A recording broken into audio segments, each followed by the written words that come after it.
Now slowly come back to your body. Start shaking your toes and fingers, your ankles and wrists. Slowly bring your legs to the chest and wrap them with your hands, rolling from side to side. Slowly rock your body up into a comfortable seated position. Yes, now we have completed the first 108 asanas. Let's now continue with the next asana, which is Yathashanishtasana. Now be in a comfortable seated position with your head, neck and spine in a straight line.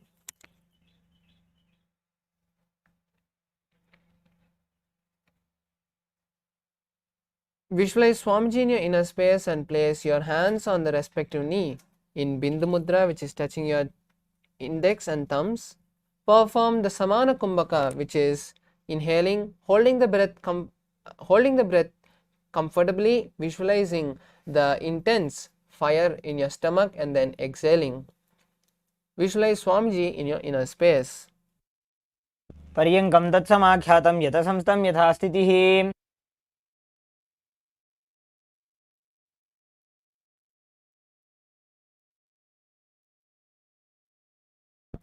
The next asana is Samasana. Now sit in a cross-leg position with the hands on the knees and continue to keep your hands in Bindu Mudra. Visualize Swamiji in your inner space. इदानीं गर्भिणीनां योगाभ्यासो यथा लघु सुखप्रसवलाभाय प्रोच्यते प्राक्तनेपथि. The next asana is Muktasana. Now place one foot under the right thigh and the other foot on the left thigh. Place your hands on the knees with the palms on the knees. Visualize Swamiji and gaze to the nose in Shambhavi Mudra. निपीड्यसीविनीं सूक्ष्मां दक्षिणेतरगुल्पतः वामं याम्येन गुल्फेन मुक्तासनमिदं भवेत्. The next asana is Siddhasana. Now place one leg on the right thigh and the other leg underneath the left thigh. Visualize Swamiji and gaze to the third eye in Shambhavi Mudra.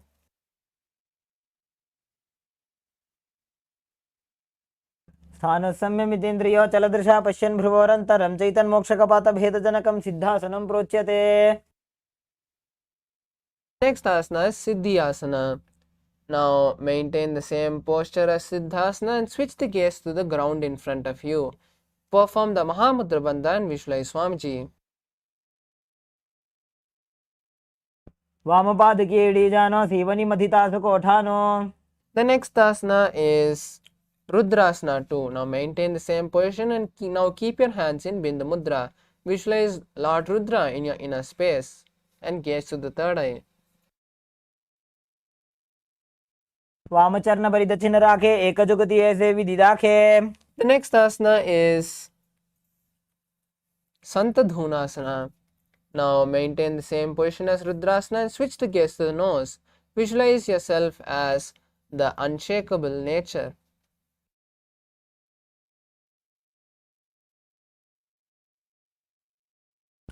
आसन की गुण मन की चंचलता मीटे.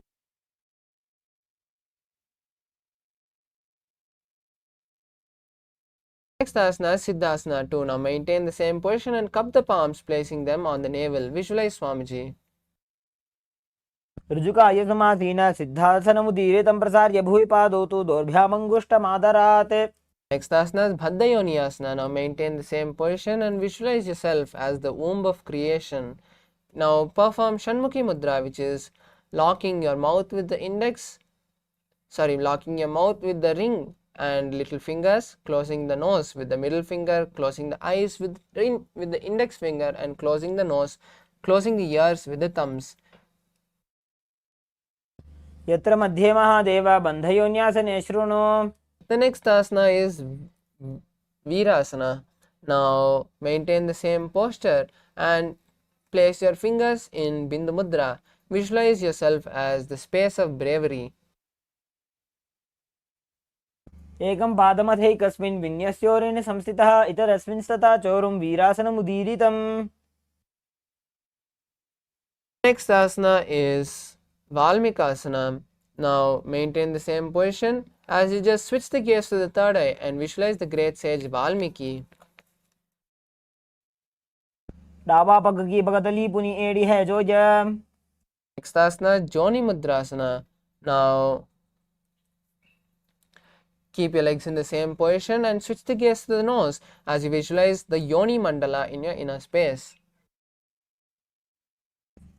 वामपाद की बगतली जाहि माहिली core The next asana is Yoni Asana. Now maintain the same posture and just switch the gaze to the third eye. Continue to visualize the Yoni Mandala. योन्यासनं पर्वतेन योगं योगफले नीलं तत्काल फललं तावत् खेचरो यावदेव हि Next asana is Bhadrasana 3. Now keep the soles of the feet together and hold the soles with both the hands. Visualize yourself as Lord Veerabhadra and gaze to the nose. Perform the Udyana Bandha.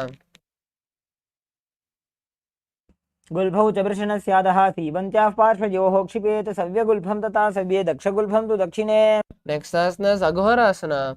Now maintain the same posture and keep the left hand on the left knee. Now with the right hand close the mouth and start performing the Abhyantra Kumbhaka, which is inhaling through the left nostril and holding the breath, then inhaling through the right nostril and holding the breath, then exhaling through the left nostril. Gaze at the third eye and perform Kechari Mudra, which is rolling your tongue up and touching the back of your throat. पूर्वकहो भिशिरिका Joji Wahi विधियोगी जैसोजी The next asana is Kaneri Pavasana. Now place the elbows on the soles and rest the chin on the palms. Bring the feet, gaze at the nose in Shambhavi Mudra and visualize yourself drinking water as a female elephant. Perform the Udyana Bandha. पाव आसन कख्यो है जैसे Yahoo में जाने विधि तैसे The next asana is Parasana. Now sit with the knees raised. Keep the arms between the thighs and calves and interlace the fingers in front. Lift the legs off the mat and visualize Swamiji as you gaze at the nose. Start performing Rechaka Kumbhaka, which is exhaling completely, keeping the lungs empty comfortably and then inhaling again. ततोर्ध्वम्रे च जेद्वायुं मृदुनिश्वास संयुतम् Next asana is Gopi Chandasana. Now keep the soles of the feet together and hold them from the front. Now lift the legs up towards the chest, resting the chin on the toes. Visualize you're a king and gaze to the nose. पूर्व विधि पगा का अंगूठा कंठ कुपराशे Next asana is Udarasana. Now place the legs on the ground and keep the soles of the feet together. Now scoop the hands under the legs and pull them towards the chest. Rest the chin on the toes and visualize your body free from defects and gaze to the nose. दो पगतली संपुटाने उभय हस्त करियोरद हिताने Next asana is Bhishishtasana. Now from this position raise the legs in front of the face. Visualize yourself excelling in everything.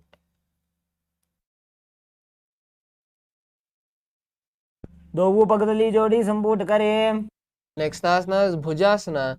Now from a seated position place the legs over top the respective shoulder. Then bring the arms underneath the legs and up, interlacing the fingers behind the back. Visualize yourself as a cobra. शिरासनं तो विज्ञेयं कक्षासनम् अतः परं ग्रीवासनं च परमं भुजासनम् इहोच्यते The next asana is Kalyanasana. Now maintain a seated posture with the legs raised up above the respective shoulder. Now bring the hands under and back, clasping the palms behind your back. Visualize a beautiful goddess and gaze at the nose. दो हाथ पग नीचे आने तिनको गोड़ा नीचे ठाने The next asana is Sankatasana. Now keep the left knee on the mat and place the left foot flat and place the perineum on the left heel. Raise the right leg and place it over top the left, bringing the right heel to the left hip. Place the hands on opposite knees and visualize a swan. As you start performing the Ujjayi Kumbhaka, which is inhaling and exhaling, making an ocean-like sound. वामपादं चितेर्मूलं सन्न्यस्य धरणीतले पाददण्डेन यां येन वेष्टयेद्वामपादकम्. The next asana is Dhenukasana. Now, from Sankatasana, slide the left heel to the left hip. Keep the right knee on top of the left heel and place both the hands on the right thigh. Visualize a cow and perform the Uddiyana Bandha. अनुशागीनगरपञ्चडं वृषीलिन्दकल्यम्नि. Next asana is Machandrasana. Now, place the right leg on the left thigh and the left leg on the right knee. Twist your body holding on to the opposite thighs. Visualize Swamiji and gaze to the third eye. वामजङ्घपरदक्षिणटाने वामहस्तपिष्टीदिशाने. Next asana is Machandrasana 2. Now untwist the body and hold on to the opposite legs as you lean forward and down, placing the forehead on the mat. Visualize Swamiji. प्रथमजी मनोचरणजोजी वामजङ्घपरे राखे सोई. Next asana is Guru Asana. Interlace the fingers and place them on the top knee. Perform the Mahamudra Bandha and visualize Swamiji.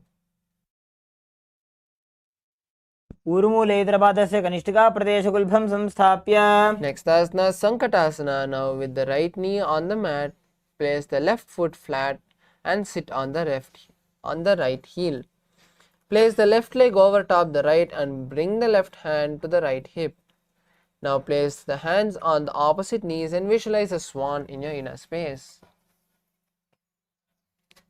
वामपादं चितेर्मूलं सन्न्यस्य धरणीतले पाददण्डेन यां येन वेष्टयेद्वामपादकम्. Next asana is Dhenukasana. Now slide the right heel from underneath the perineum and place it by the left hip. Visualize a cow and perform the Uddiyana Bandha. अनुशागीनगरपञ्चडं वृषीलिन्दकल्यम्नि.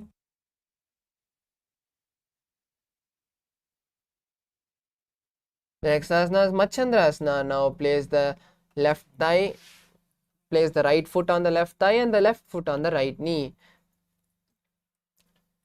Now turn around, twisting your body and holding on to the opposite thighs as you visualize Swamiji and gaze to the third eye. वामजङ्घपरदक्षिणटाने वामहस्तपिष्टीदिशाने. The next asana is Machandrasana 2. Now untwist the body and hold on to opposite legs as you lean forward and down, placing the forehead on the mat. Visualize Swamiji. प्रथमजी मनोचरणजोजी वामजङ्घपरे राखे सोई. The next asana is Guru Asana. Now maintain the same posture as you interlace the fingers and place it on the top knee. Visualize Swamiji and perform Mahamudra Bandha. ऊर्मूलेतरपादस्य कनिष्ठिका प्रदेशगुल्भं संस्थाप्य. Next asana is Pashasana.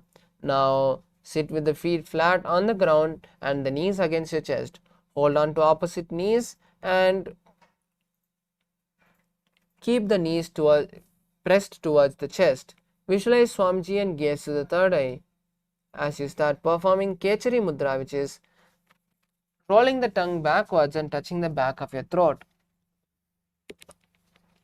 पादतले भूमौ निधाय जानुनिवृत्ति निधाय विपरीतहस्ताभ्याम् ऊरुसहितजङ्गे निबध्य. Next asana is Bodha Shokasana.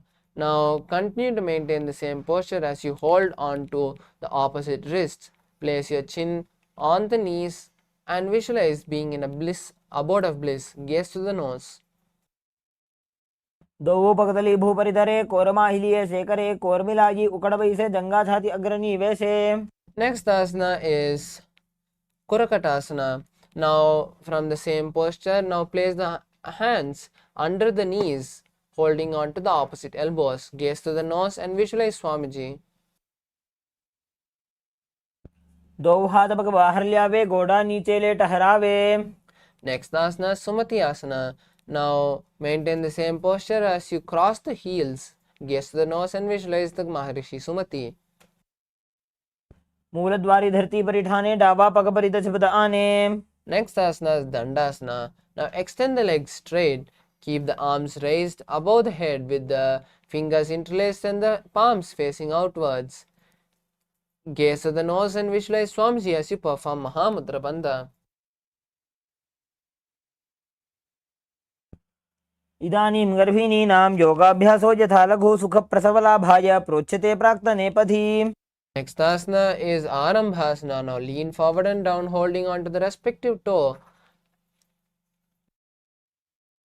Visualize Swamiji and perform Nadishodhana Kumbhaka, which is inhaling, visualizing the prana travel from the root center to the crown center.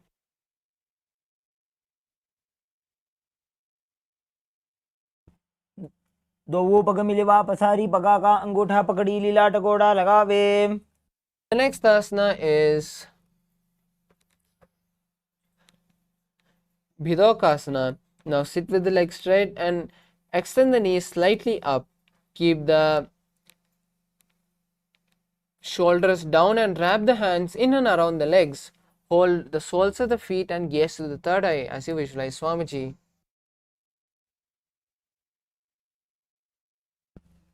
प्रथम बैसी दो पाव पसारी कछको ऊर्त को कुरुडो डारे. The next asana is Jalandhari Pavasana. Now extend both the hands out with the heels together. Place the hands underneath the shins as the palms face upwards. Visualize Swamiji and gaze to the nose. दो वेड़ी मैली के दीजिए हाथ पसारी. The next asana is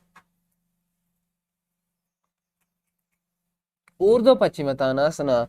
Now sit and extend both the legs out and lift one leg and place it behind the head. Hold the stretched leg with both the hands and lean forward and down. Visualize Swamiji in your inner space. पश्चिमतानवत् संस्थितिं कृत्वा एकं पादं ग्रीवायां धृत्वा तिष्ठेत्. The next asana is Anantasana. Now lie on the back and lift the right leg behind the neck. Place the left hand on the leg which is behind the neck as you gaze at the nose and visualize yourself as the eternal one. उत्तानसेनी एकैकं पायि ग्रीवायां विन्यस्य इतरहस्तेन पावाग्रं गृहीत्वा. Next asana is Ankushasana. Now roll on to the elbow of the hand holding the foot and visualize the prana traveling from the root center to the crown center in Pratyahara Kumbhaka. Gaze at the nose and visualize yourself having complete control. उत्तानशयित एकैकं पादं ग्रीवायां कुर्वन् इतरहस्तं कर्णमूले स्थापयेत्. The next asana is Drishasana. Now lay on the back and bring the knees to the chest. Encircle the thighs and calves with the arms and then roll from left to right. Visualize Swamiji and continue to perform the Pratyahara Kumbhaka. उत्तानशयनं जानुनी हृदयवष्टम्बा जङ्घासहित ऊरुनिकरद्वये बद्ध्वा सव्यापसव्यं लोडयेत् दृशासनं भवति. The next asana is Urdhva Paschimottanasana on the opposite side. Now place the other leg behind the neck and lean forward and down holding the stretched leg with both the hands. Visualize Swamiji and continue to perform the Pratyahara Kumbhaka.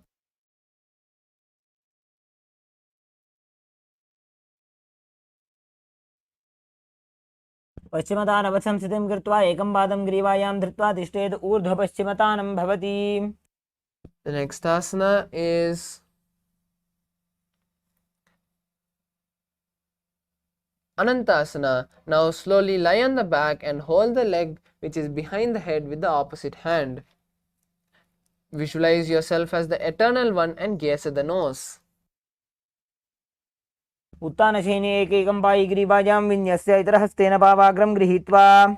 The next asana is Ankushasana. Now roll on to the elbow which is holding the leg and visualize yourself as the complete control over your body and gaze to the nose in Shambhavi Mudra.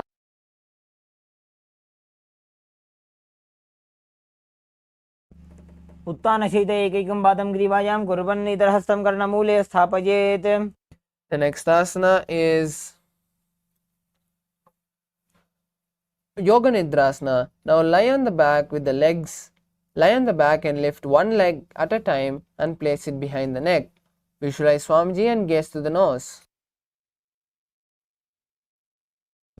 पादाभ्यां वेष्टयेत् कण्ठं हस्ताभ्यां पृष्ठबन्धनं तन्मध्ये शयनं कुर्यात् योगनिद्रा सुखप्रदा. The next asana is Atma Ramasana. Now while laying on the back, raise the legs towards the head. Wrap the hands around the leg and interlace the fingers behind the neck.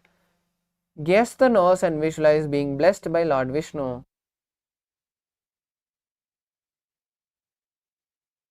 आत्मा राम आसन प्रथम सूधो सोवे.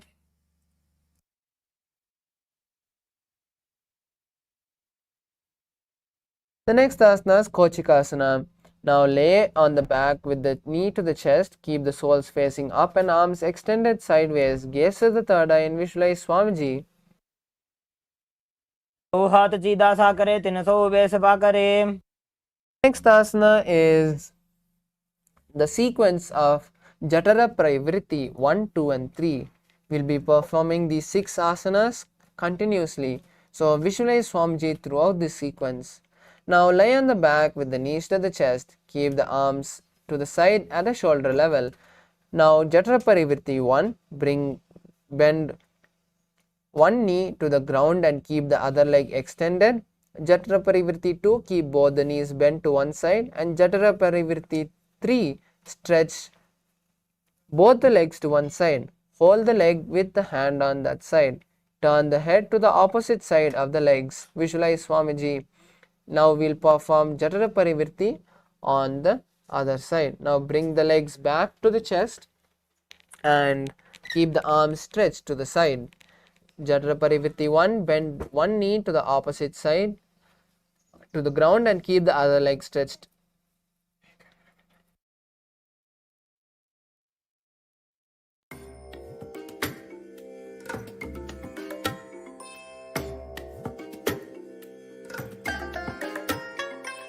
I bless you all.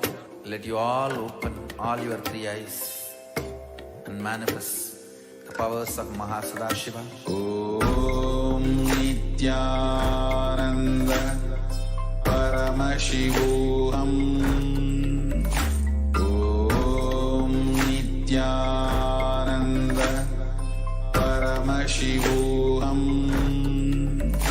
Om Nithyananda Paramashivoham. Om Nithyananda Paramashivoham. Om Sorry for the technical glitch. Now we'll continue with Jatara Pravriti 2. Keep both the legs to one side bent on one side. And Jatara Pravriti 3, bring both the legs straight to one side and hold the legs with the hand. Turn to the opposite side of the legs and continue to visualize Swamiji. परिवृत्ति कुक्षि भागे त्रिदाहि परिकीर्तितः बद्धकोणं सुप्तकोणं ऊर्ध्वकोणम् अथापि च. The next asana is Dvipardapitam. Now lie on the back and keep the soles of the feet flat on the ground with the knees pointed up. Hold on to the respective ankle as you lift the hip off the ground. Tuck your chin to the chest in Jalandhara Bandha and visualize yourself as a sturdy bridge. Gaze at the nose. प्रतिक्रियायुतं द्वन्द्वपीठः सर्वबलप्रदं गर्भिणीनां दुर्बलानाम् इति Gargi जगादनु.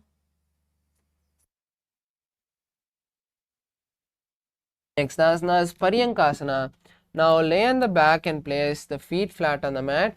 Bring the arms over the head and place the hands flat on the mat as well, with the fingers pointing towards the body. Lift the entire body up and off the ground as you visualize yourself as a stone furniture.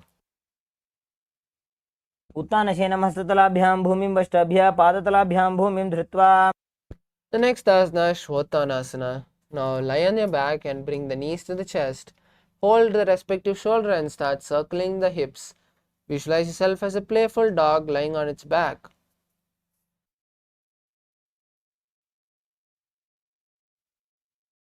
शरीरं संस्थाप्य जानुनी सम्मील्य नाभवानी च. Next asana is Viparita Karani.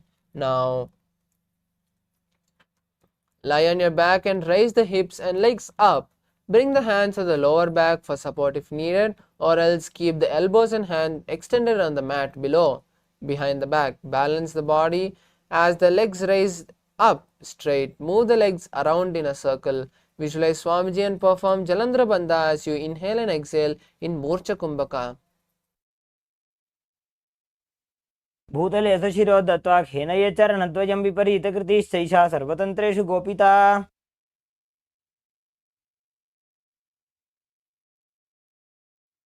Next asana is Viparita Karani 2. Now maintain the same posture as you stop rotating your legs.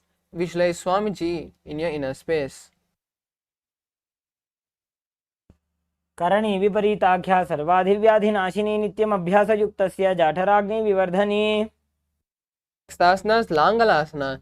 Now from Viparita Karani, slowly lower your legs behind the head. Keep the hands behind the back and visualize yourself as a plow.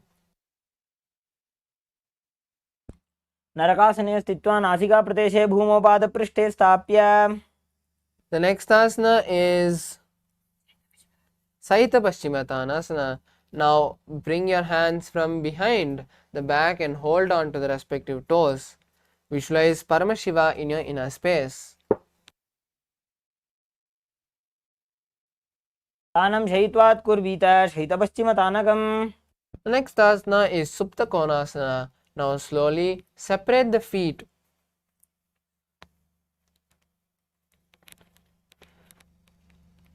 Separate the feet wide apart. Visualize Swamiji in your inner space.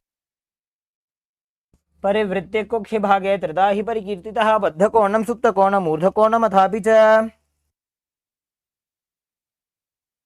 Next asana is Supta Konasana.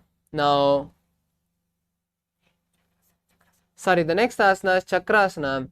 Now bring the legs over top the head to the ground. Hold the ankles and keep the knees straight. Roll backward onto the back, keeping the legs straight. Visualize yourself as a wheel and continue to perform Murcha Kumbhaka and Jalandhara Bandha. शवासनस्तद्वौ पादौ कुर्यान्मस्तकतः परो व्युत्क्रमेण ततः शीघ्रम् एतत् सर्वस्य साधनम्.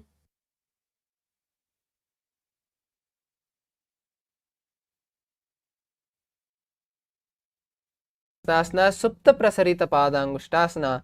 Now lie on the back with the legs vertical. Hold the big toes in Prana Mudra and open the legs wide, visualizing Swamiji in your inner space. Start performing the Ujjayi Kumbhaka, which is inhaling and exhaling, making an ocean-like sound. उत्तानपादं क्रौञ्चं च मरीचिं वीरभद्रकं नटराजं त्रिकोणं च सुप्ताङ्गुष्ठप्रसारणे.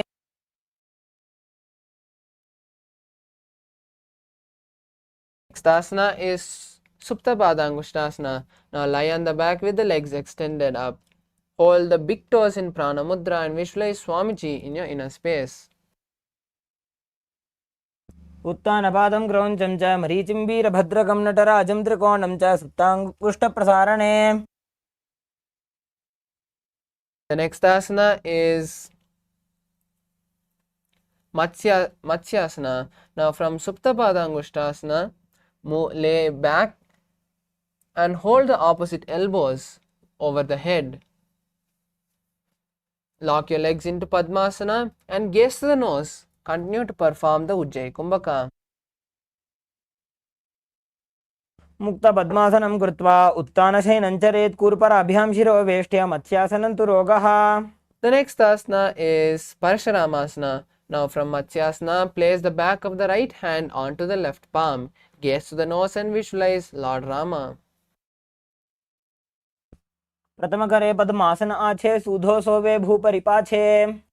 The next asana is Sarvangasana. Now, while laying on the back in Padmasana, lift the hips up and the legs up. Keep the hands to support the hips with the elbows on the floor. Tuck the chin to the chest in Jalandhara Bandha and visualize Swamiji as you gaze at the nose in Shambhavi Mudra. अथवा क्षेत्र संक्षेपात् सर्वांगासनमुत्तमं यत् कृत्वा योगनिपुनो विद्याभिः पंडितो यथा. Next asana is Vrishchikasana. Now lay on the back with one foot on the opposite thigh. Lift the other knee towards the head and extend both the arms above the head. Hook the fingers forward and gaze to the third eye as you visualize yourself as a scorpion and perform the Jalandhara Bandha. प्रथम करे पद्मासन आछे सूधो सोबे भू परिपाछे. Next asana is Vrishchikasana on the opposite side. Now lay on the back with one foot on the opposite thigh. Lift the knee towards the head and extend the arms straight, hooking the fingers forward. Gaze to the third eye and visualize yourself as a scorpion. प्रथम Shane सूधो शीर्षकेशिकी संधि सुदाखे. Next asana is Vrishabhata Kshepasana. Now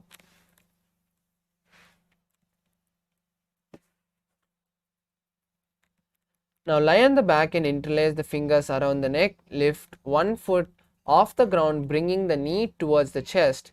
Touch that knee with the opposite elbow. Do this again and again on both sides. Visualize Swamiji in your inner space. उत्तान शयनं कृत्वा अङ्गुलिभिकन्दरां बद्ध्वा कूर्परो मिलित्वा. Next asana is Marottananasana. Now lie on your back and lift one knee and touch the respective ear. Repeat this again and again on both sides as you visualize Swamiji in your inner space. श्रोतानवत् संस्थिति कृत्वा जानुद्वयं पर्यायेन कर्णयोः संस्पृशेत्.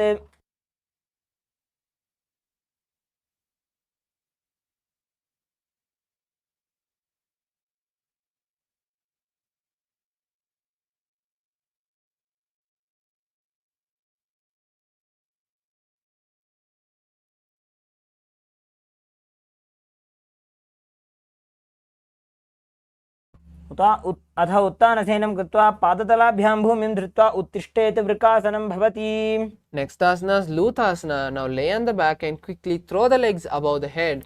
Completely roll over and finish in a prone position. Repeat this again and again as you visualize Swamiji.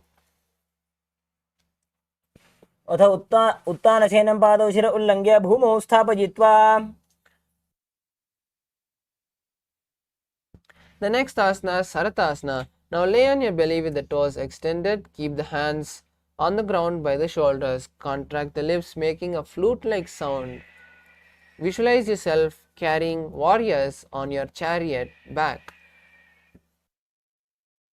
निब्जं शयनं कृत्वा नाभिं भौमो निधाय स्तम्भध्यस्ताभ्यां भूमिं वष्टभ्य. Next asana is Dehalyulanghanasana.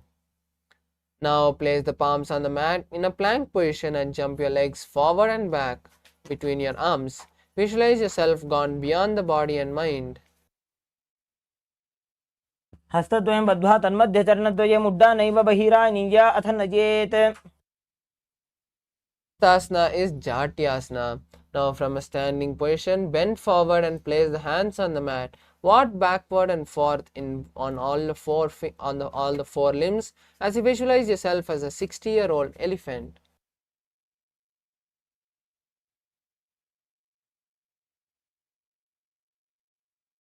अथ जात्यासनं वक्ष्ये येन जातिस्मरो भवेत्.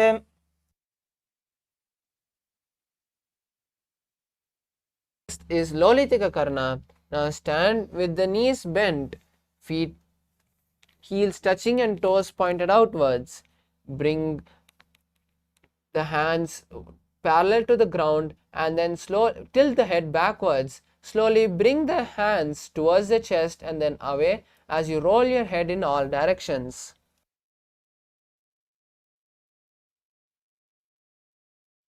Asana is Sarpasana. Now if you have a rope, tie your feet with the cloth rope or with any other rope, or else just stand tall on your feet. Keep your hands by your side and visualize the Kundalini traveling from your root center to the crown center.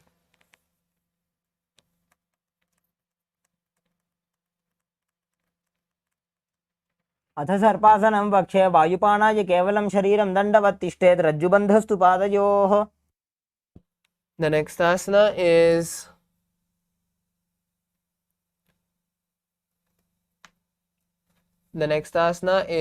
Ushtrasadanasana. Now while standing, place all the fingers on the mat and then stand on the hands from the front. Walk forward and back as you visualize yourself as a camel. मुष्टिकनिष्ठिका प्रदेशेन भूमौ निधाय उपरि पादतले संस्थाप्य The next asana is Ashwasana. Now lean forward and down, placing the hands on the mat from the sides of your feet, and then walk forward and back as you visualize yourself as a horse. मुष्टिकनिष्ठिका प्रदेशेन भूमौ निधाय उपरि पादतले संस्थाप्य Next asana is Kapotanitakasana. Now stand straight with the feet together, interlace the hands behind the back and pull them down towards the cast, opening the chest. Tilt your head backwards as you visualize yourself as a diving bird. Continue to perform the Saja Kumbhaka. पादतले भूमौ निधाय पृष्ठभागेन हस्तौ जङ्घापर्यन्तं नीत्वा कपोतनिटकं भवति The next asana is Talapushpaputam Karana. Now stand tall with the palms together in Namaskara Mudra. Gently bend the knee and keep the toe pointing outward. Simultaneously open the palm and raise one heel off the ground. Visualize slightly lower the waist and shoulders of the respective heel. Visualize you're holding an offering of bouquet of flowers to Paramashiva.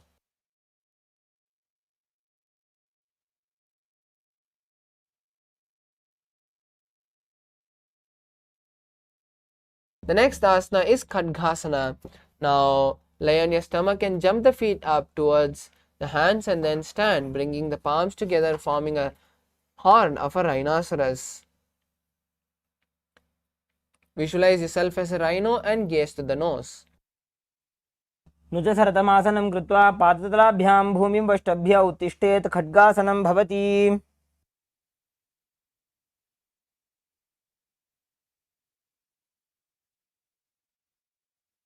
The next asana is Uttanottanam.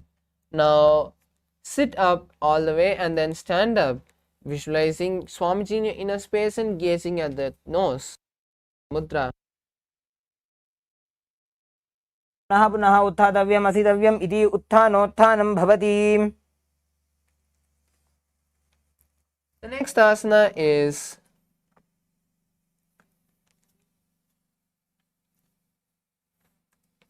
Musalasana. Now stand up straight and raise the hands over the head. Jump again and again as you visualize yourself as a mace. सरलं स्थित्वा ऊर्ध्वं बाहु नयेत् वारं वारम् उड्डानं कृत्वा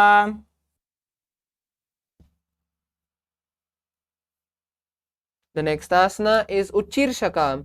Now from a standing position, pull the sole of one foot towards your belly. With the other leg, sit down and stand up, alternating both legs. Visualize Swamiji and gaze to the nose. एकैकं पादतलं कुक्षौ निधाय तिष्ठेत् उत्शीर्षकं भवति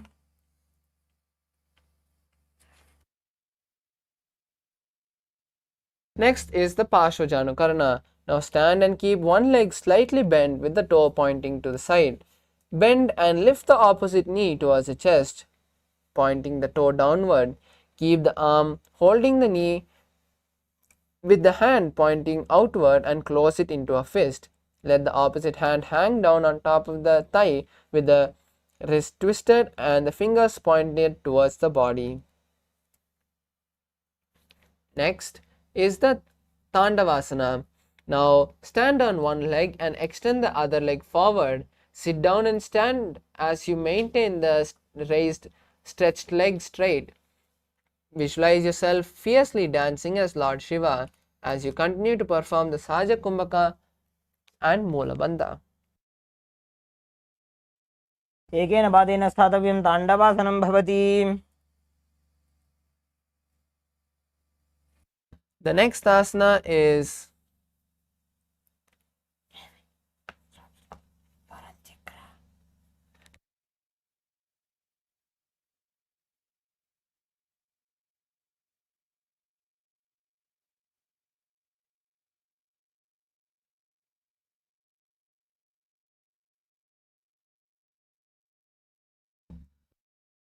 ब्राह्मणासनमावक्ष्ये यत्कृत्वा ब्राह्मणो भवेत्.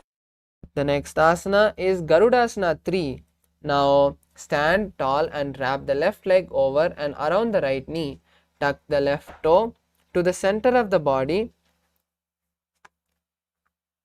and keep it to the right side of the calf. Simultaneously cross the arm below the right hand and bring the palms together as you visualize Lord Garuda in your inner space. उत्तानकूर्मपीठं च सिंहस्गारुडमेव च.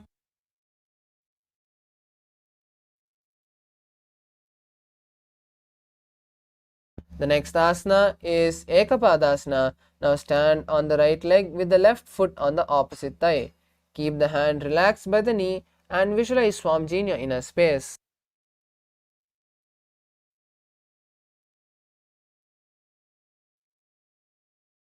दक्षाङ्घ्रिं वामपादस्य जङ्घोपरि निधाय च. The next asana is Dhruvasana. Now stand on the right leg and hold the toe of the left foot. Straighten the leg out to the side as you rotate your body quickly on the standing leg. Visualize yourself as a pole star. एकेन हस्तेन दण्डरूपस्य एकस्य पादस्याग्रं धृत्वा. The next asana is Trivikramasana. Now stand on the right leg and place the left foot behind the neck. Stand tall and sit down as you visualize Lord Vishnu taking 3 steps. ग्रीवायां पादं संस्थाप्य स्थातव्यम् उत्थातव्यं त्रिविक्रमासनं भवति. Next asana is Parshvajanukarana. Now stand and keep one leg slightly bent with the toes pointing to the side. Bend and lift the opposite knee towards the chest as you pull the toe downwards. Keep the arm holding the knee with the hand pointing outwards and close it into a fist. Let the opposite hand hang down to the thigh as twist the wrist and keep the fingers pointed towards the center of the body. Visualize yourself as Lord Paramashivam. The next asana is Tandavasana. Now keep one leg stretched forward and lower the body down and stand up as you maintain the stretched leg straight. Visualize yourself as Lord Shiva dancing fiercely. एकेन पादेन स्थातव्यं ताण्डवासनं भवति. The next asana is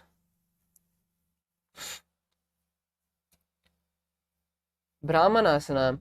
Now place the right foot on the inner thigh of the left thigh and stand erect on the mat like a rod. Keep the hands by the side and visualize yourself being blessed by Lord Brahma.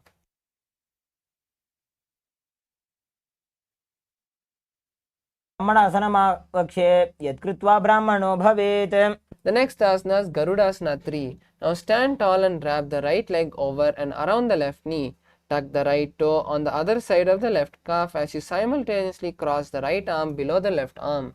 Bring the palms together and visualize yourself as Lord Garuda. उत्तानकूर्मपीठं च सिंहस्गारुडमेव च वातायनं गोमुखं च भारद्वाजं त्रिविक्रमम्. The next asana is Ekapadasana. Now stand on the left leg, keeping the right foot on the opposite thigh. Place the hands relaxed by the knees. Visualize Swamiji in your inner space. दक्षाङ्घ्रिं वामपादस्य जङ्घोपरि निधाय च. The next asana is Dhruvasana.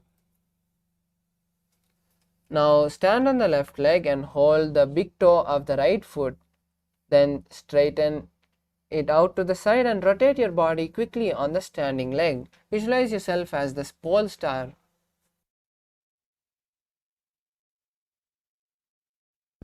एकेन हस्तेन दण्डरूपस्य एकस्य पादस्याग्रं धृत्वा.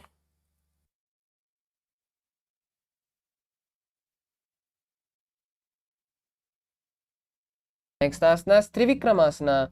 Now stand on the right leg and lift the left foot behind the neck and stand tall. Alternate sitting and standing as you visualize Lord Vishnu taking 3 steps. ग्रीवायां पादं संस्थाप्य स्थातव्यम् उत्थातव्यं त्रिविक्रमासनं भवति. The next is Samanakakarna. Now stand tall with the toes slightly pointed outwards and the heels together. Keep your hands by your side as you visualize yourself as Lord Shiva and maintain your body stiff.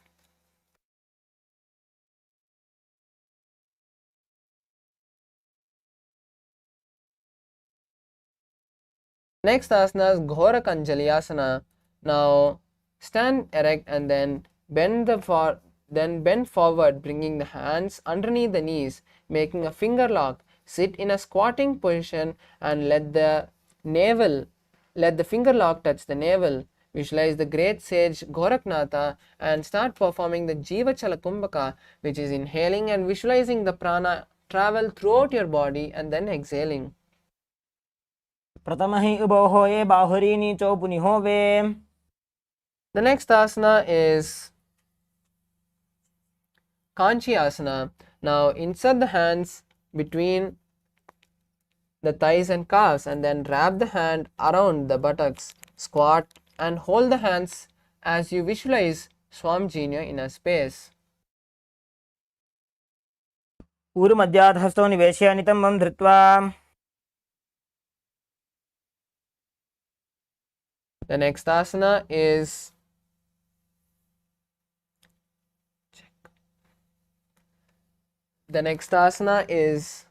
Bhairu Asana. Now bring the feet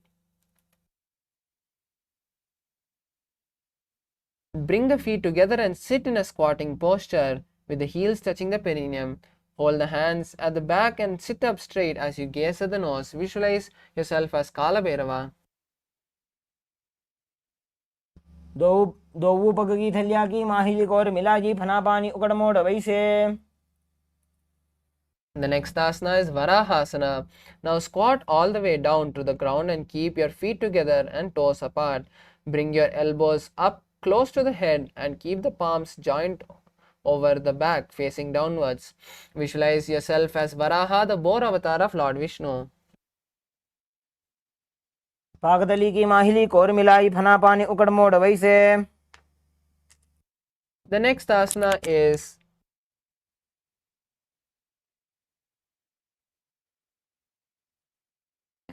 Pripitasana. Now keep the heels touching and bring your hip to the same level as your knees. Let the hands hang down with the fingertips touching the toes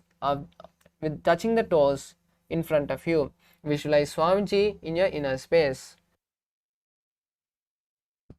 पार्श्वद्वय सम्मील्य स्थित्वा नितम्बं जानुप्रदेश आनीय. The next asana is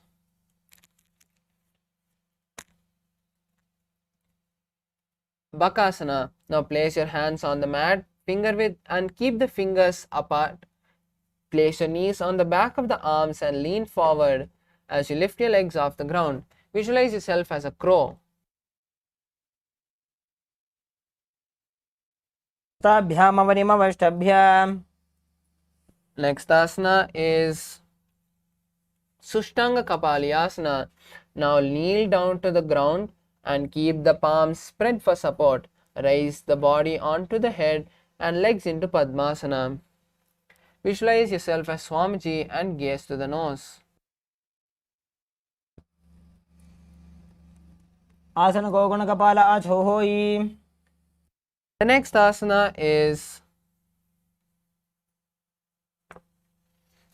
Guptasana. Now sit on the heels with the toes flat.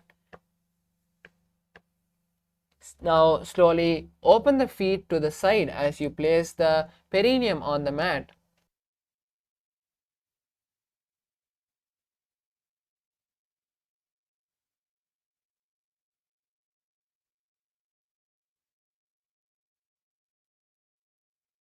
जानुर्भोरन्तरे पादौ कृत्वा पादौ च गोपयेत् पादौ परिच संस्थाप्य गुदं गुप्तासनं विदुः.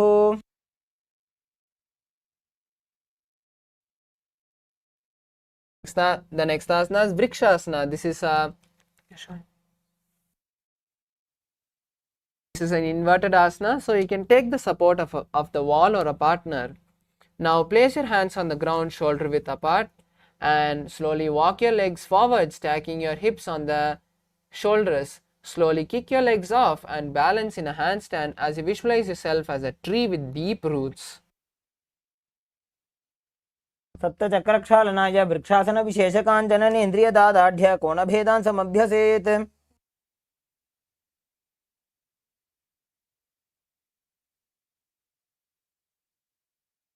Next asana is Shivu asana. Now switch the gaze to the third eye and visualize the energy flowing from your third eye. दो पग जोड़ी माही गुल्फ मिलाए.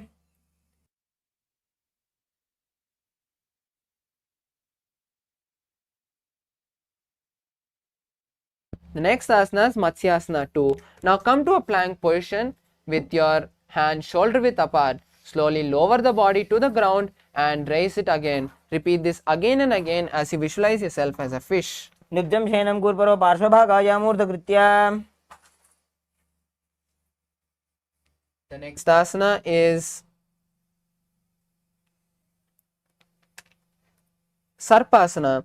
Now lie on your belly and place your hands on the hips as you start turning from side to side. Visualize yourself as a snake. निब्जं शयनं कृत्वा हस्तौ नितम्बं संस्थाप्य. The next asana is Niralambhanasana. Now lie on the belly and keep the hands wide and place the chin on the hands. Visualize yourself as completely self-supported.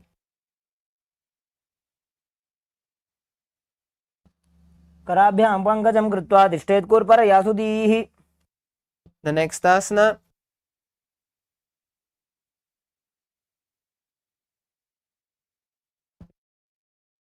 Now lie on the stomach and place the hands flat on the mat in front. Straighten the arms and then bend the knees, bringing the feet towards the upper back. Lift the head to the chest as you visualize yourself as an umbrella protecting your guru from the sun rays. अर्ध्यासनं स्थित्वा हस्ततलाभ्यां भूमिं धृत्वा. The next asana is Vajrasana. Now sit on the knees as you keep the top of the feet flat on the mat. Bring the buttocks on the heels and stretch the arms in front, placing the palms flat on the ground. Place your forehead on the mat and visualize you're the indestructible weapon of Lord Indra. Gaze at your nose. इदानीं गर्भिणीनां योगाभ्यासो यथा लघु.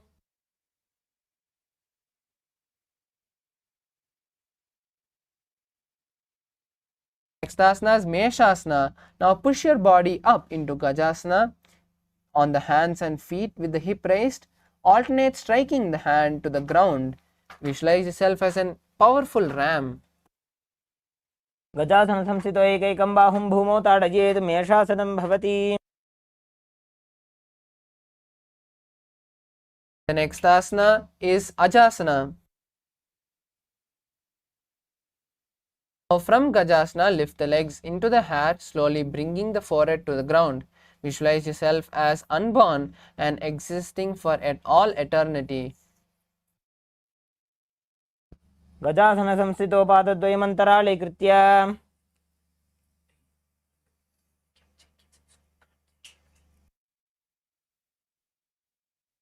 The next asana is Dhanantarasana.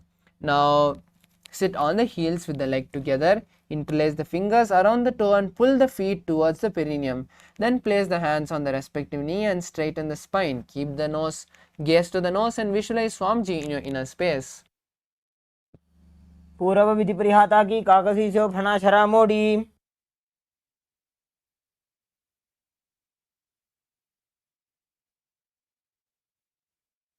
Next asana is Angamottanam. Now interlace your fingers in front and then behind you. Stretch the arms forward to the side and then backwards, giving massage to various muscles of the body. Visualize Swamiji in your inner space and continue to perform the Ujjayi Kumbhaka.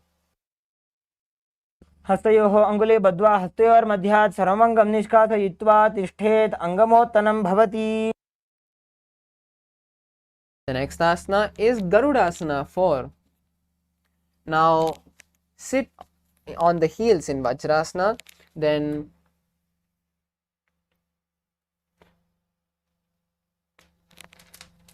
Then turn the feet to the side. Keep the thighs and knees on the ground and keep the spine straight. Visualize yourself as Lord Garuda flying Lord Vishnu and Lakshmi on his back. जंगोरुभ्यां दरां पीड्य स्थिरकायो द्विजानुना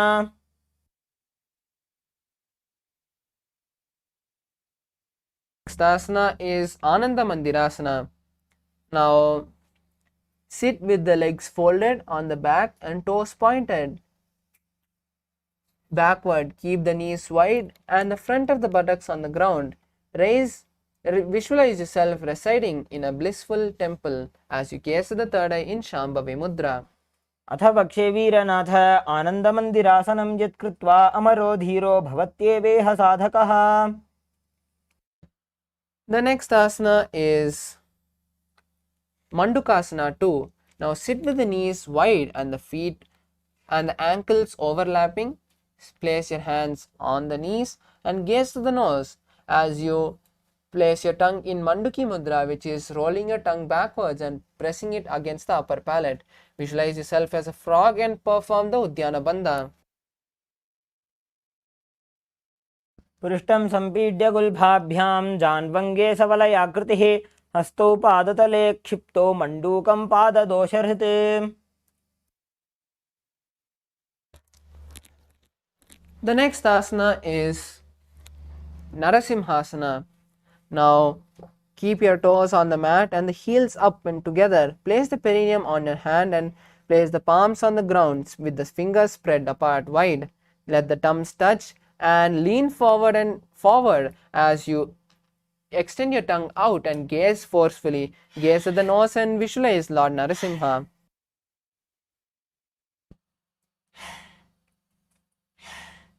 दोवु फणा पाणी होए वैसे AD mirror गुदानी वैसे समशरीरनी काटहरावे NASA अग्रदृष्टि को ल्यावे. The next asana is Visrakasana. Now sit on the toes and place the perineum on the heels. Separate the knees sideways and place them on the ground. Make a hollow of the palms and place them on the mouth as you keep the tongue underneath the teeth and close the lips. Gaze to the nose and inhale through the left nostril as you exhale through the mouth. Gaze at the nose in Shambhavi Mudra. Visualize Goddess Durga in your inner space. दो बगा की AD Joji गोड़ा फनोवान पुनि होई. The next asana is Makadasana. Now keep the soles together on top of the ground and sit on the heels with the elbows bent.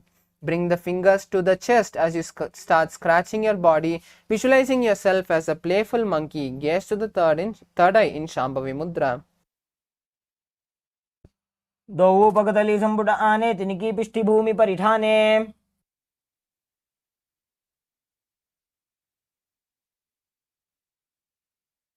The next asana is Vajra Sangadasana. Now stand on your toes with the soles of the feet together as you sit on the heels. Keep your knees wide and off the floor and hold your elbows behind your back. Gaze to your nose and embody a diamond-like strength for yourself and your Sangha, your spiritual community.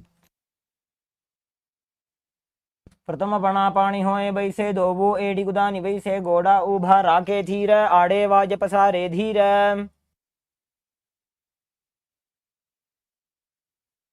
Next up is Kanjanasana. As you keep your toes down and cross your ankles behind, sit on your heels. Keep your palms down on the mat to your side. Gaze to the tip of the nose as you visualize perfect health beyond any and all physical or mental ailments. Perform Uddiyana Bandha and Mula Bandha. खञ्जनासनमा वक्ष्ये यत्कृत्वा सुस्थिरो भवेत् पृष्ठे पादद्वयं बद्ध्वा हस्तौ भूमौ प्रधारयेत्. From the same position, bring your hands flat on your knees. Gaze towards your nose and keep your upper back and neck stiff like the shell of a turtle as you visualize a turtle with a stable body and mind to live for hundreds of years in Kudumasana. गुल्फौ च वृषणस्याधो व्युत्क्रमेण समाहितो ऋजुकाय शिरो ग्रीवं कूर्मासनमितीरितम्. Maintain the same position, relax your upper back, Gaze towards your nose and visualize Swamiji in Yogasana. गुदं नियम्य गुल्फाभ्यां व्युत्क्रमेण समाहितः योगासनं भवेदेतदिति योगविदो विदुः. The next asana is Vijyogasana. As you stand on your knees, cross your ankles behind with the feet near the opposite knee. Hold your calves with the fingers inside and the thumbs outside. Gaze to your third eye and visualize a space of eternal oneness, Advaita, with your Guru. गोड़ा वामो उभौ होई गोड़ा आड़ा राखे दो जी दछि पाकड़ी पानी रहावे फनो वाम गोड़ा ढिगिल्यावे. Next up is Ushtrasana 2. In a kneeling position, bend backward, hold your ankles with your hands and keep your arms straight as you push your hips forward. Tilt your head back and visualize yourself as a camel. मेरुदण्डग्रन्थिदाढ्य संविवादैः पुमान् कपोतोष्ट्रासनाभ्यास कुर्यान्मितहिताशनः. Next up is Jyotisha 2. With your heels together, the hands on the soles of the feet, slowly lean back. Bring your elbows down to the mat, followed by the back of your head. Gaze towards your nose and experience yourself as a lotus blooming. दो AD संपुट करे सोले मूल द्वारी तरी दरे फणा पानी उकड़ होए बैसे बहुरी पिष्टि दिश करे जो ऐसे. Next up is Virattasana. As you sit on your knees with the thighs and calves together, lean back and touch your back to the ground, then rise back up. Do this again and again as you gaze to your nose and visualize the healing and liberation of all causal, subtle forms of your body. जंगा पृष्ठभूमो निदाय जंगोत्रयोः ऊर्णी संस्थाप्य पृष्ठवंशं वारं वारं स्पृशेत्.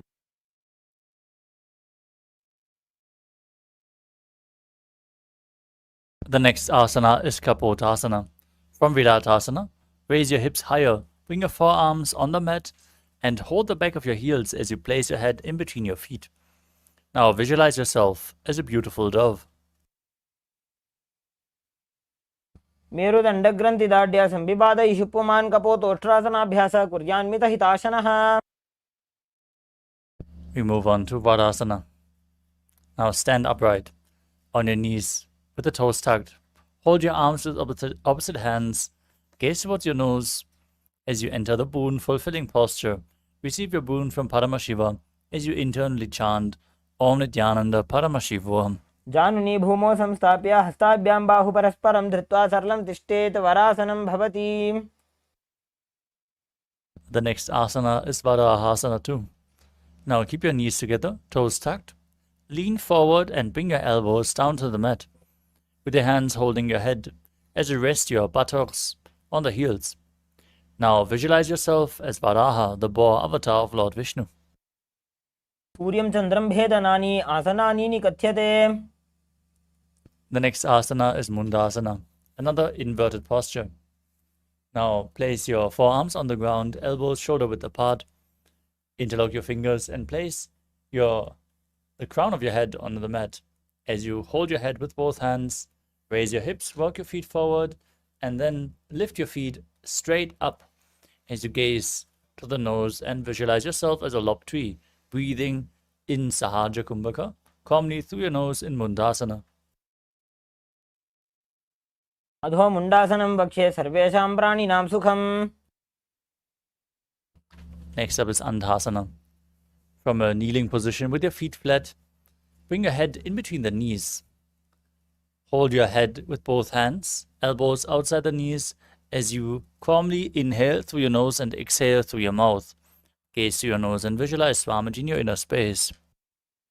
प्रथम पगदली समठहरावे कोरमाही उभे मिलावे फनापानी उकड़ कर बैसे दो एड़ी गुदानी वैसे. Next up is Viparita Shalabhasana. Lay down on your stomach. Hold weights if you want to intensify this asana as you stretch your arms and your legs out completely and lift your thighs, arms and chest off the ground, visualizing yourself as a locust. शलभासन भेदाश्च नटभेरुण्ड नामके. Next up is Kapalasana. Now keep your hands by the side of your hips with the palms facing down. Place your forehead on the ground and lift your feet up together as you visualize yourself as a skull representing the mind with purified thoughts and the strong will to attain enlightenment in Kapalasana, the skull posture. कपालं भूमो निधाय ऊर्ध्वं पादो नयेत् कपालासनं भवति.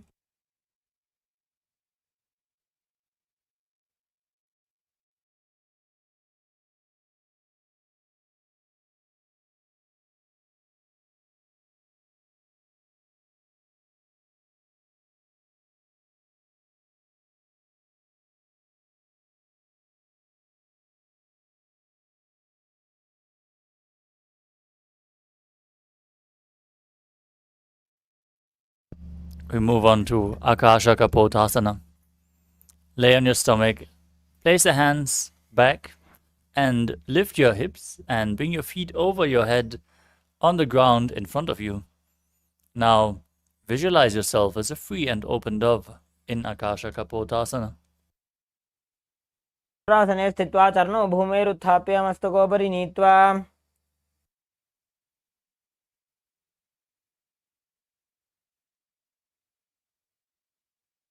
The next asana is Chatakasana. As you sit on the knees, bring your chest down so your navel touches the knees, and then place your forearms down on the mat as you visualize yourself as a sparrow.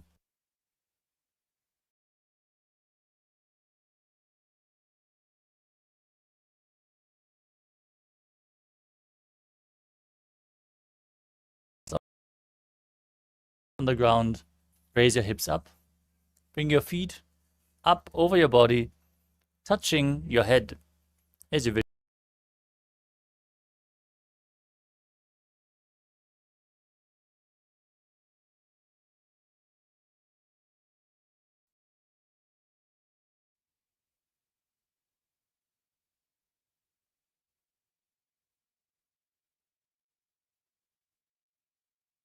Next up is Vrishasana. Now place your perineum down on the right heel as you keep the left foot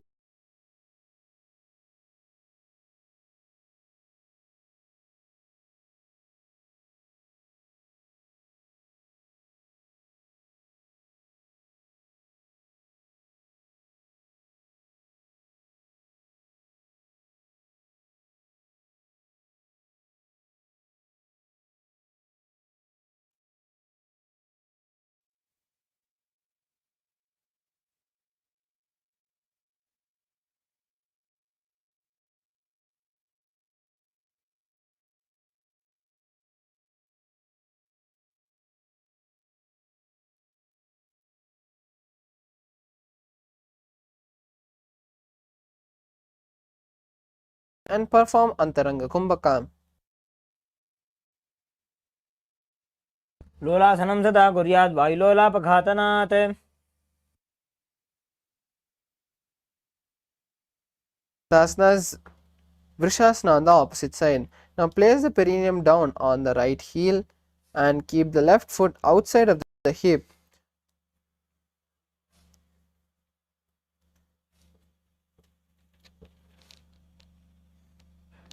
Now place the ankle to the side and place the hand on the mat resembling a bull. Visualize yourself as a bull and continue to perform the Antaranga Kumbhaka. याम्य गुल्फे पादमूले वामभागे पदेतरम्.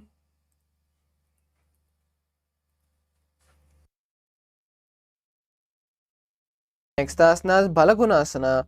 Now place the left toe on the ground and sit on the heel of the left foot.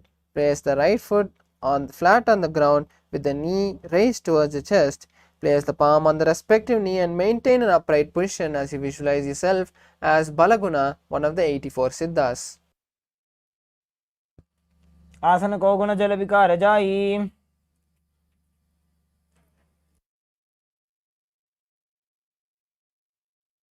Next asana is Grahasana. Now squat the feet flat on the mat, bring the elbows under the thighs and wrap the hands around the shins.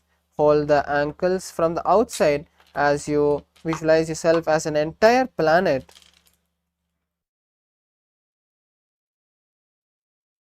पादतले भूमौ संस्थाप्य जानुमध्ये कुरुपरौ स्थाप्य हस्ताभ्यां गुल्फप्रदेशो धृत्वा.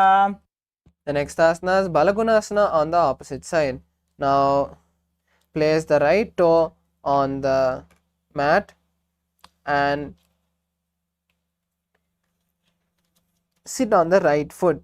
Place the left foot flat on the ground with the knee raised towards the chest. Place the palms on respective knees and maintain an upright position as you visualize the great sage Balagunahai, one of the 84 Siddhas, in your inner space. Next asana is Utkatasana. Now sit on the heels.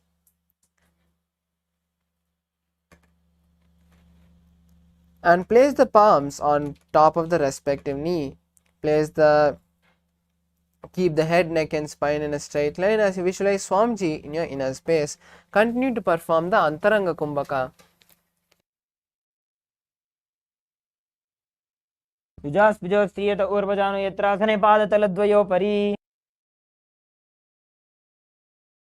Asana is Vajrasangarasana. Now place the soles of the feet together and sit on the heels as you open the knees wide apart. Place the hands behind the back in crossing them, holding on to the opposite elbows. Visualize Swamiji in your inner space and continue to perform the Antaranga Kumbhaka. प्रथम पणा पाणी होय जैसे दोवो एड़ी गुदा निवैसे. The next asana is Anilasana. Now squat or sit on the feet with the feet wide apart. Place the hands under the soles of the feet from the inside with the palms facing down. Keep the arms straight and gaze to the nose as you visualize your ability to live by breathing prana alone.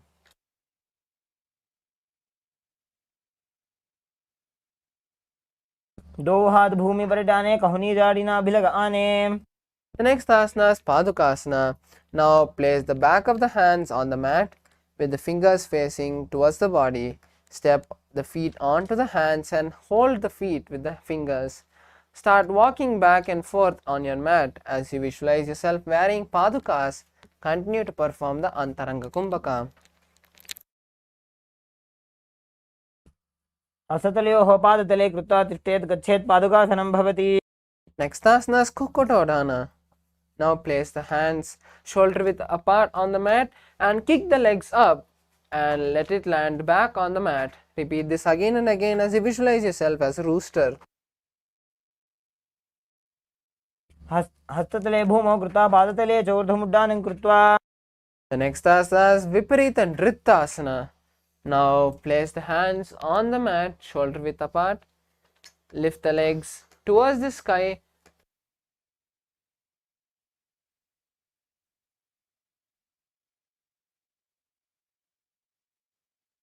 Lift the legs up towards the sky in a handstand and move the legs around. Visualize yourself free from all patterns. हस्ततलाभ्यां भूमिं वष्टभ्य ऊर्ध्वपादाग्रे कुर्वन्. The next asana is Kunjarasana. Now step the feet apart and place the hands on the mat. Lift one hand and place it on the respective ear with the other hand straight. Visualize Swamiji in your inner space and perform Sahaja Kumbhaka. पक्षे महादेव कुञ्जरासनम् उत्तमम्. The next asana is Kunjarasana on the opposite side. Now just switch the position of your hands and visualize Swamiji in your inner space. पक्षे महादेव कुञ्जरासनम् उत्तमम्. Next asana is Kadambasana. Now sit on the ground with the feet flat and the heels close to the body. Hold the respective ankle and lift the feet off the ground. Visualize yourself as the Kadamba tree, the pious tree that promotes a long life.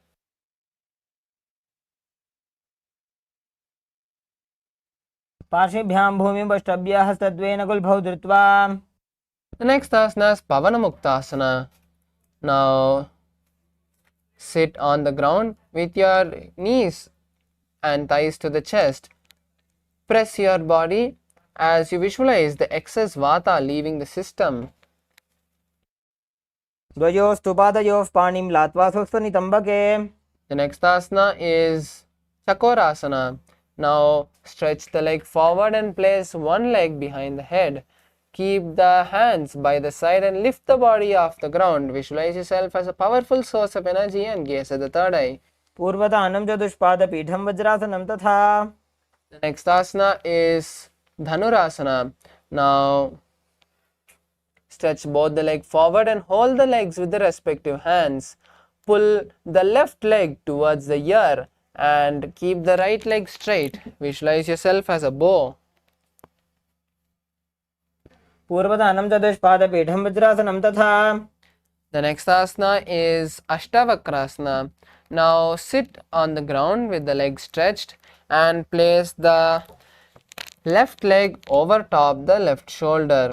Bring the right foot across and hook it on top of the left foot. Lean forward and down while extending the legs to the left. Lift the head and chest above the ground as you visualize yourself as a flying crane. वासिष्ठमथ कौण्डिन्यम् ऊर्ध्वकुक्कुटमेव च अष्टावक्रमथोत्थानं मयूरं सेतुबन्धनम्.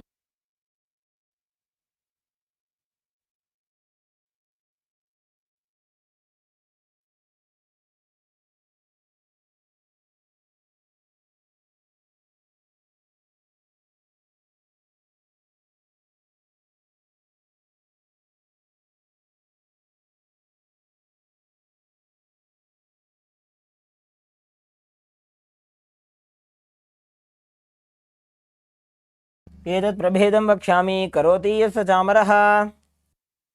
Asana is Parsvamatsendrasana. Now place the right foot at the root of the left thigh and then the left leg by the side of the right knee.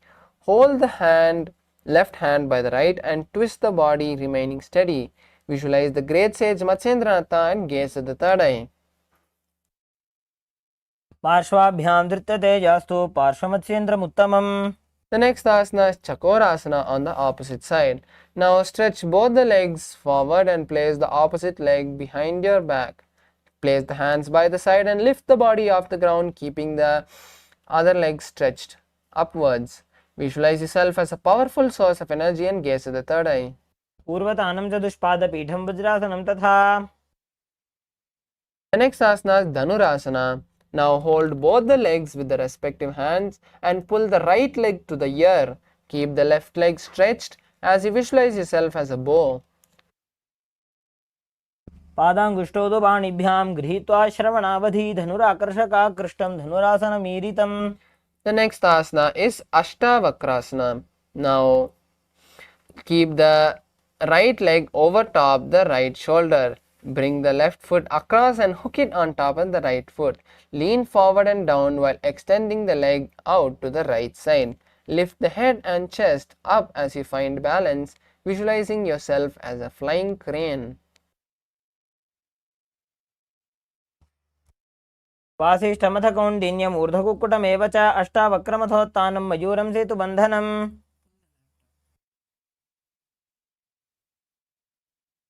The next asana is Pranasana. Now place the right foot at the root of the left thigh.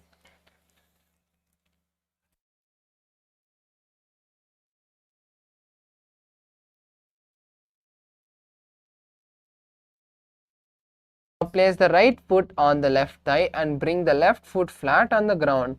Have the left shoulder underneath the raised left leg and place the hand flat on the ground. Visualize your ability to live by breathing prana alone and gaze at the third eye in Shambhavi Mudra.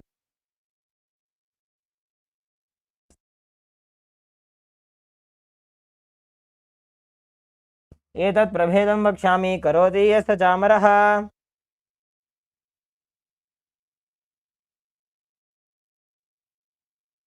Next asana is Parsvamatsendrasana on the other side.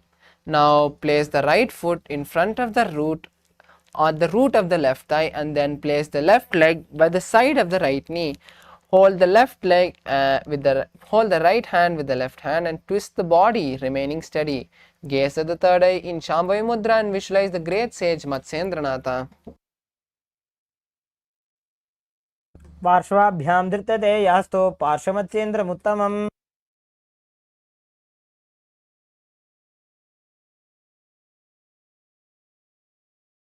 The next asana is Ardha Paschimottanasana. Now keep both the legs stretched and then bend one knee, placing the leg at the perineum, heel at the perineum.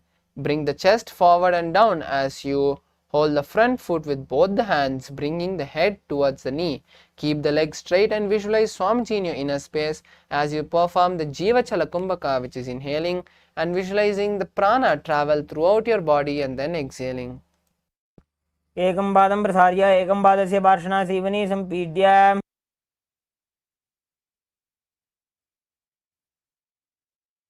The next asana is Kraunchasana.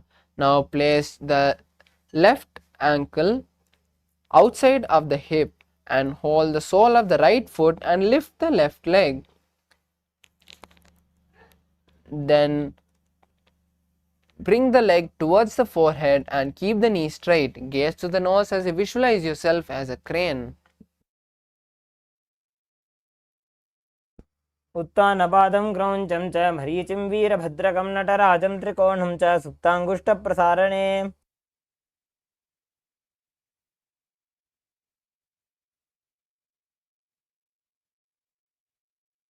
Next asana is Ardha Paschimottanasana on the opposite side. Now stretch both the legs and bring the opposite leg to the perineum. Lean forward and down, bringing the chest to the thighs and the head to the knees. Hold the front stretched leg with both the hands and keep the knees straight. Visualize Swamiji in your inner space as you perform the Jiva Chala Kumbhaka.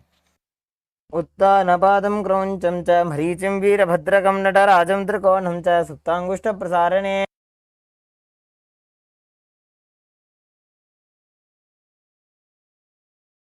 Asana is Kraunchasana. Now place your right ankle outside of the hip and hold the sole of the left foot and lift the legs up towards the forehead. Keep the knee straight and gaze to the tip of the nose as you visualize yourself as a crane. वासिष्ठमथ कौण्डिन्यम् ऊर्ध्वकुक्कुटमेव च अष्टावक्रमथोत्थानं मयूरं सेतुबन्धनम्. The next asana is Swastikasana.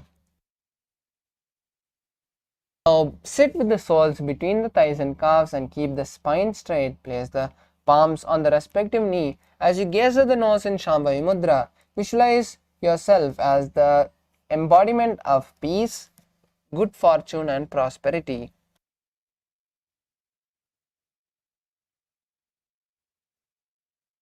जानुर्भोरन्तरे सम्यक् कृत्वा पादतले उभे ऋजुकाय समासीन स्वस्तिकं तत्प्रचक्षते. Next asana is Gorakshasana. Now keep the feet in the same posture with the soles between the thighs and calves. Cover the heel with the respective hand and tuck the chin to the chest. Gaze to the tip of the nose as you lock your chin to the chest in Jalandhara Bandha. Visualize the great sage Goraknatha and gaze at the nose in Shambhavi Mudra. जानुर्भोरन्तरे पादौ उत्तानो व्यक्तसंस्थितौ गुल्फौ छाच्छाद्य हस्ताभ्याम् उत्तानाभ्यां प्रयत्नतः. The next asana is Bhagasana 2. Now bring the left heel to the perineum and the right foot on the left thigh. Close the eyes with the index finger, the nose with the middle fingers, the mouth with the ring finger and little finger, and the ears with the thumb. Gaze at the third eye and meditate on Lord Vishnu.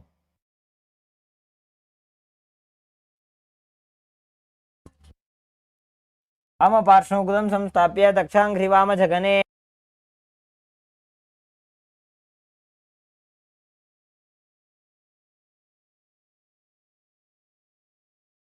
The next asana is Yogasana 2. Now place the feet on the top of the opposite knee and place the hands on the ground beside you.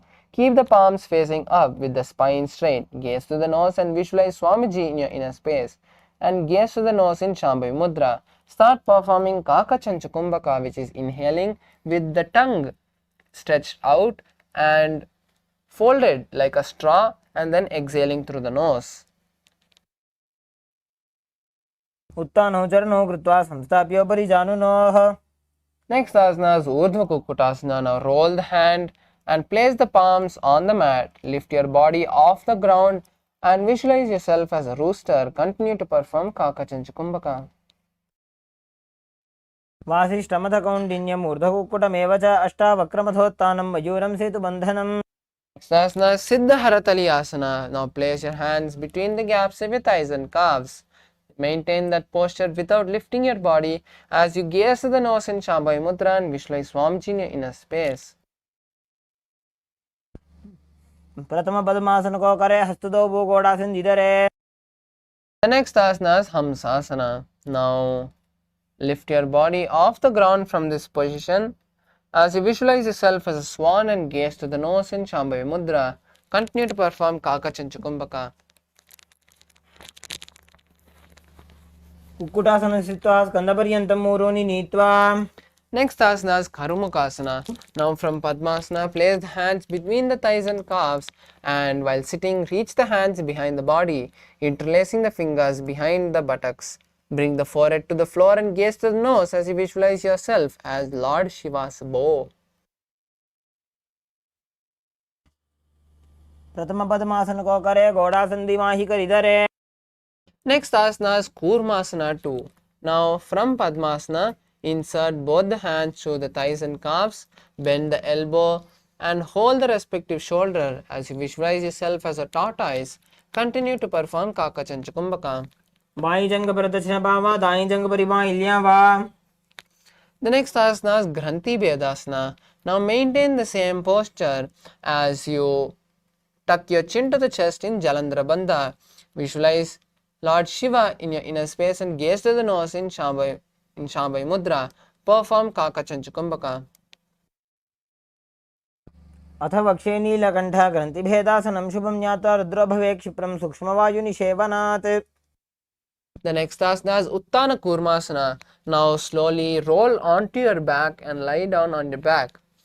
Maintain the Padmasana and continue to hold on to the respective shoulder as you visualize yourself as a tortoise. Gaze at the nose in Shambhavi Mudra. Kukkutasana बंधस्थं कराभ्यान्तृत कंधरं पीठं कूर्मवदुत्तानम् एतदुत्तान कूर्मकम्. The next asana is Panga Kukkutasana. Now come back and sit in Padmasana as you place both your hands through the gap of the thighs and calves. Place one hand flat on the mat and hold the hand with the other wrist. With the other hand, lift the body off the ground and balance as you visualize yourself as a rooster.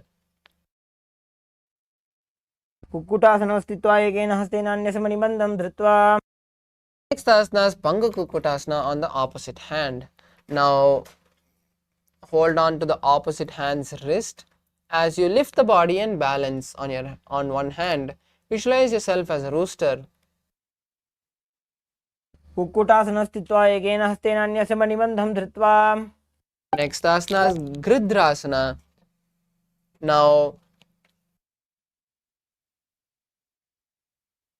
Now place the elbows on the soles of the feet and interlace the fingers, resting the chin on the hand. Visualize Swamiji in your inner space and continue to perform Kakachanchukumbhaka. जानोर्भोरन्तरे पादौ उत्तानो व्यक्तसंस्थितौ. The next asana is Padmasana 3. Now place the right palm on the left palm and place your hands in front of the navel. Tuck your chin and perform Jalandhara Bandha as you visualize Swamiji in your inner space. Gaze at the third eye in Shambhavi Mudra. उत्तानो चरणौ विधाय विधिवत् शक्तिस्थितौ योगिरात्. The next asana is Padmasana 4. Now place the palms on the respective knees and visualize Paramashiva in your inner space. Gaze to the nose in Shambhavi Mudra and continue to perform Kakachanchukumbhaka. एतत् पद्मासनं कुर्यात् प्राणवायु प्रसिद्धये.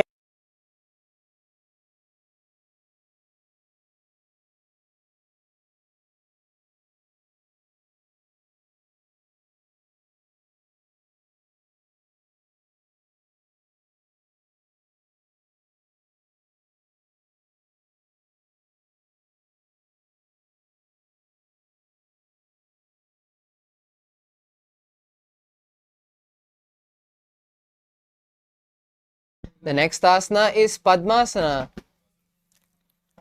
The next asana is Karmukasana 2. Now from Padmasana, hook the right hand, index and middle fingers around the right toe from the bottom of the foot. Lift the elbow as if pulling a bow back and move the big toe around. Place the left hand on the respective knee and keep it straight. Now hold the left toe with the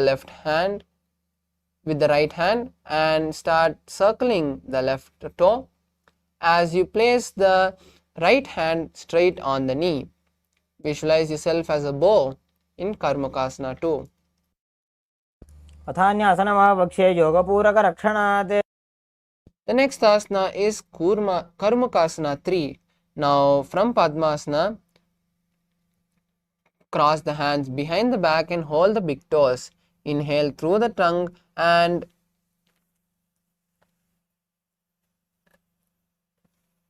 engage all the three bandhas gazing at the nose. Visualize yourself as Paramashiva's bow.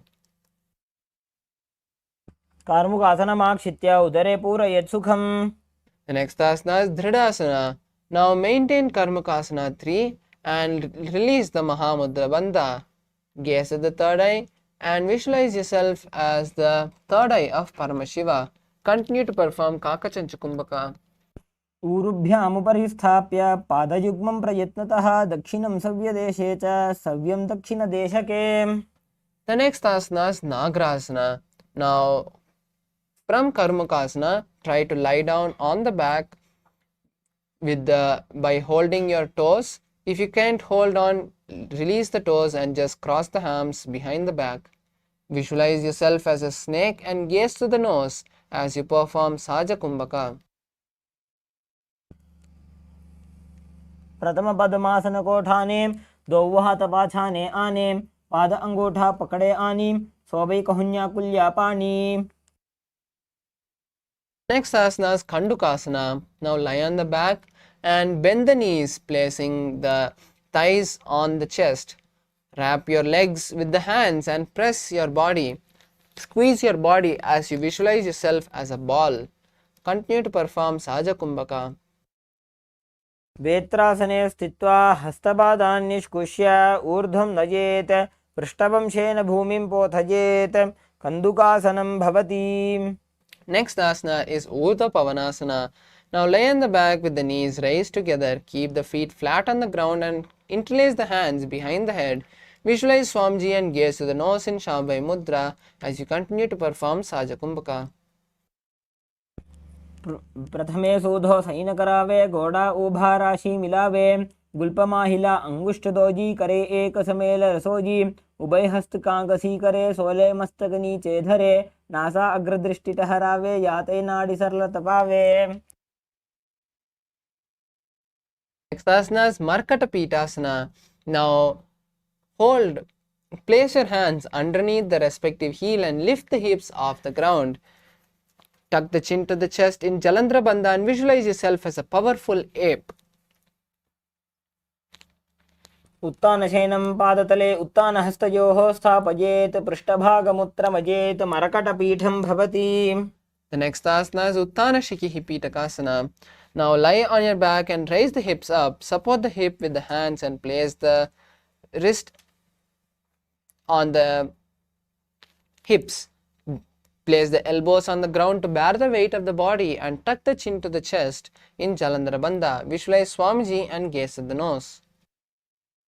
जङ्घोरुबलहीनश्चेत् उत्तानशिखिपीठकम् अप्रमत्तः प्रकुर्वीत भुक्तेः प्राग्विदितेन्द्रियः. The next asana is Narakasana. Now lie on your back and raise the hips up. Bring the hands to the lower back for support if needed. Otherwise, stretch the elbows and hands on the mat below. Balance your body and visualize you traveling blissfully through hell. ग्रीवाकण्ठेन भूमिं विष्टम्भ पादाग्रद्वयम् ऊर्ध्वमुत्रजेत् नरकासनं भवति. The next asana is Tiryannaukasana. Now place the hands on the hips and angle the legs forward slowly. Visualize yourself as a boat and continue to perform Jalandhara Bandha. नौकावत् स्थित्वात् ऊर्ध्वं पादाग्रद्वयं नजेत् तिर्यन्नौकासनं भवति. The next asana is Dhwajasana. Now keep the upper back on the mat and raise the legs up vertically. Keep the elbows and hands straight on the mat as you balance, visualizing yourself as a Kailasa flag. तिर्यन्नौकावते ग्रीवापृष्ठकोर्परैः भूमिं वष्टभ्य मस्तकलाक्षेन पादाग्रद्वयम् ऊर्ध्वमुन्नजेत्. The next and the last asana is Mritasana. Now lie on your back, completely relaxing your whole body. Place the hands by your side and keep the palms facing up. Avoid all movements as you completely and intensely visualize Swamiji filling your body. See the Kundalini travel from your root center to the crown center in Shakti Chalana Mudra. Unclutch from all your senses as you completely relax your body.